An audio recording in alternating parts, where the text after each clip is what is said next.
with Coach Ballisteri, head coach for Benton Boys Baseball. Coach, last week you guys had a loss against Brooklyn 2-1. Can you kind of elaborate on the struggles you guys had throughout that game?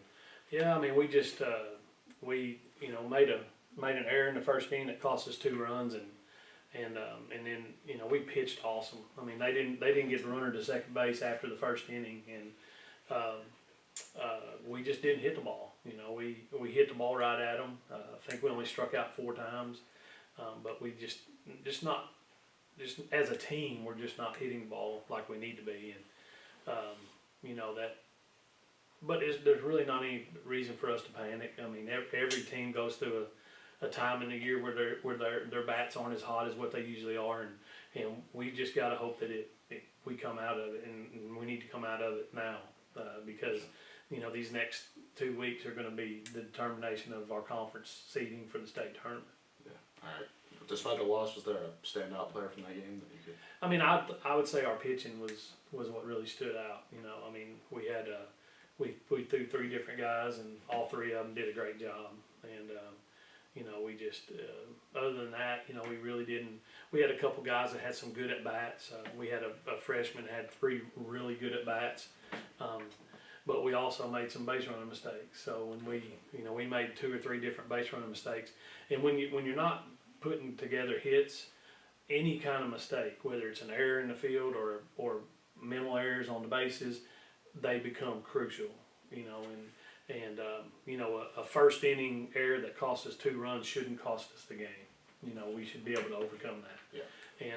And we just, when you're not hitting the ball, you can't make those errors, and that's what in all 3 games that we've lost, we've made minimal errors, but when you're not hitting, they become huge. Yeah.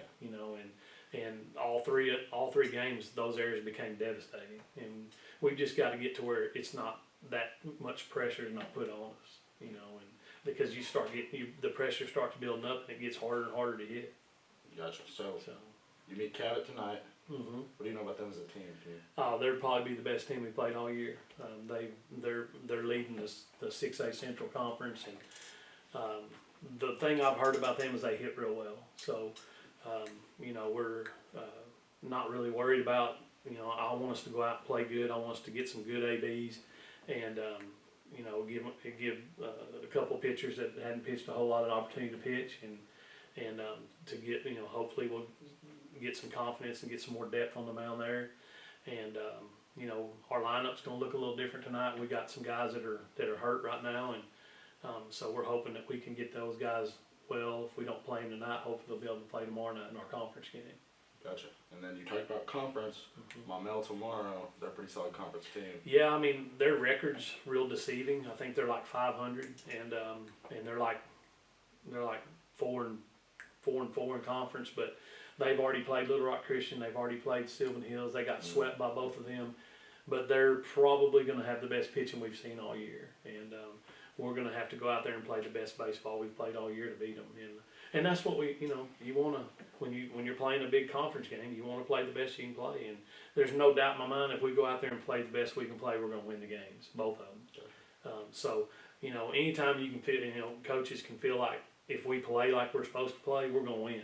Right. And that's a good feeling. But and if we don't, we just got to keep plugging and figure out a way to, when we get to the state tournament, we'll just have to deal with whoever we play when we get there. All right, that's all we got. All right, appreciate it.